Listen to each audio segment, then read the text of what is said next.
Rahul Gandhi election commission पर सवाल खड़ा किया। उन्होंने महाराष्ट्र चुनाव को लेकर के भी वोटर लिस्ट में जिस तरीके से उन्होंने बयान दिया था, बिहार में भी इलेक्शन कमीशन को लेकर के बयान दिया। क्या जैसा मैंने कहा कि ये लोग बहाना पहले से ही तैयार कर रहे हैं। और दूसरा, मेरी चिंता इस बात की कि किस अराजकता में आप जीना चाहते हैं भैया।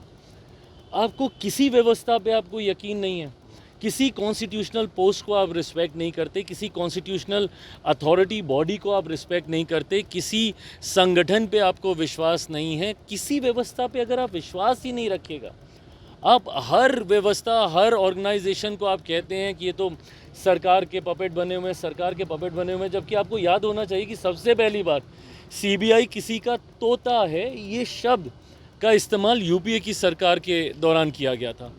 आपकी नाराज़गी हो सकती है, वो मैं समझ सकता हूँ, आपकी चिंताएं हो सकती हैं, मैं वो भी समझ सकता हूँ, पर उसके लिए उस पूरे सिस्टम को आप नकार दें, उस पूरी व्यवस्था को आप नकार दें, ये कतई सही नहीं है।